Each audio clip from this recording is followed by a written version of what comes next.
Puji Tuhan, selamat pagi bagi kita semua, seluruh sidang jemaat GPDI TBDS Bogor, bahkan semua yang menyaksikan renungan pagi pada saat pagi hari ini. Pada saat pagi hari ini kembali kita, sebelum memulai setiap aktivitas kita, kegiatan kita mau merenungkan kebenaran firman Tuhan, namun sebelumnya kita berdoa. Terima kasih Bapak yang baik buat setiap penyertaan-Mu sepanjang malam kami boleh lewati, lalui dalam peristirahatan kami, dan pada pagi hari ini kami boleh bangun dengan tubuh yang sehat diberkati oleh Tuhan, semua karena kemurahan Tuhan. Untuk itu kami mau kembalikan semuanya untuk hormat kemuliaan nama-Mu Bapa. Bapak yang baik, pada saat pagi hari ini sebelum kami memulai setiap aktivitas kegiatan kami rindu merenungkan kebenaran firman Tuhan. Biarlah ini menjadi kekuatan, menjadi rema dalam setiap kehidupan kami, agar kami mengerti akan kebenaran firman-Mu dan melakukannya dalam setiap kehidupan kami. Terpujilah Engkau Tuhan, kekal untuk selama-lamanya. Ini yang menjadi ucapan syukur kami di dalam nama Tuhan Yesus Kristus. Haleluya. Amin.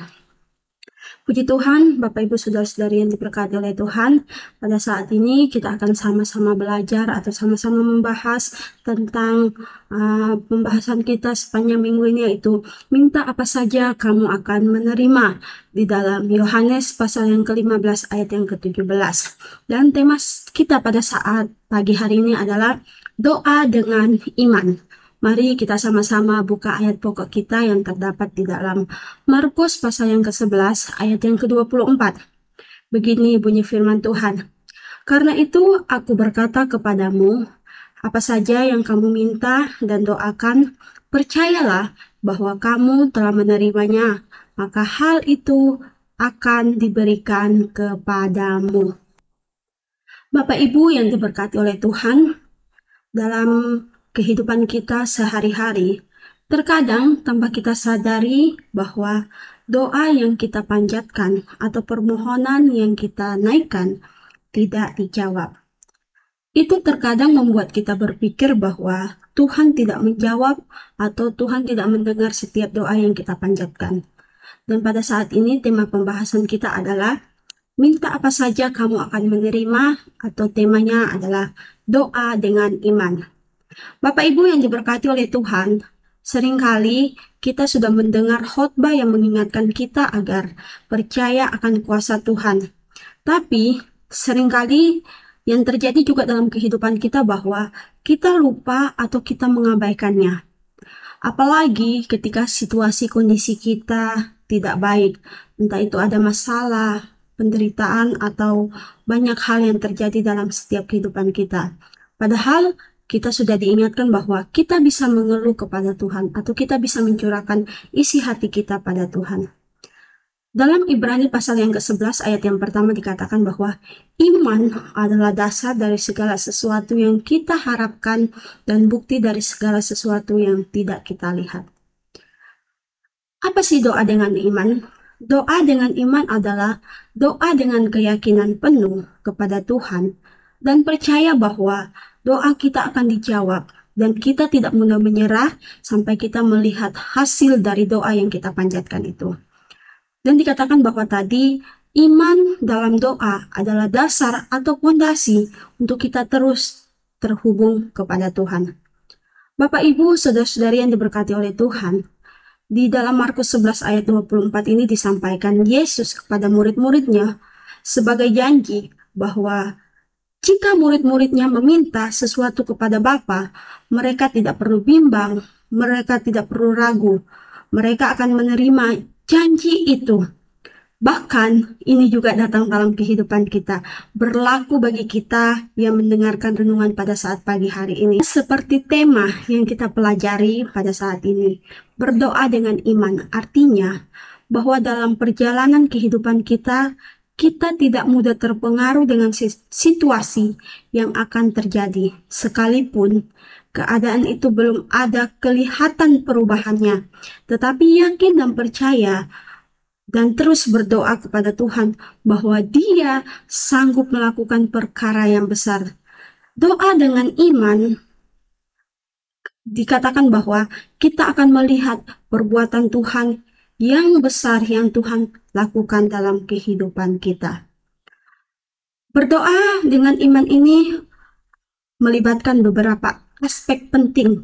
Yang pertama bahwa harus punya keyakinan penuh, kemudian percaya pada janji Tuhan, terus tekun tidak jemu, kemudian menyerahkan segalanya kepada Tuhan, dan yang terakhir bahwa kita akan sadar akan kelemahan kita. Jadi itu aspek-aspek penting yang tercantum dalam berdoa dengan iman.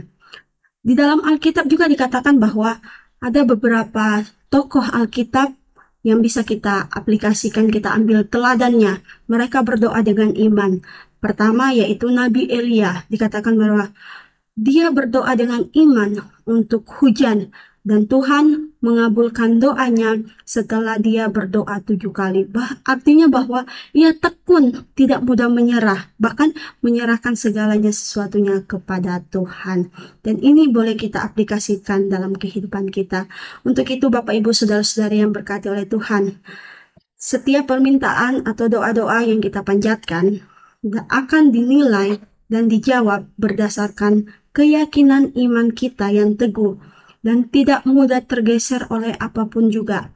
Artinya bahwa doa bukanlah suatu hal yang main-main atau sembarangan. Yang mau kita lakukan ya kita lakukan dengan sesuka hati kita.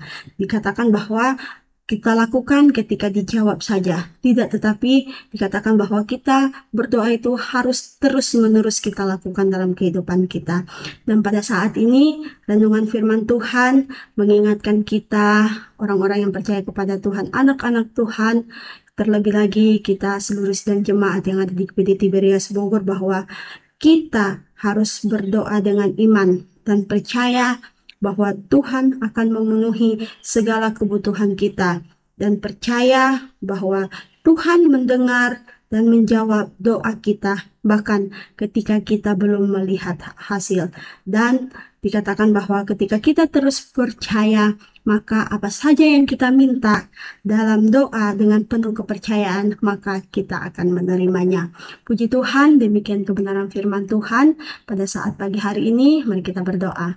Bapa kami yang di surga, Bapa yang kami panggil dalam nama Tuhan Yesus Kristus, kami mengucap syukur buat setiap kebenaran firman Tuhan yang datang dalam kehidupan kami. Dan kami percaya Tuhan akan memampukan kami melakukan apa yang Tuhan kehendaki dalam kehidupan kami. Terpujilah Engkau Tuhan, kekal untuk selama-lamanya. Kami siap melakukan setiap aktivitas kami dalam nama Tuhan Yesus Kristus. Haleluya. Amin. Puji Tuhan, Tuhan Yesus memberkati kita semua.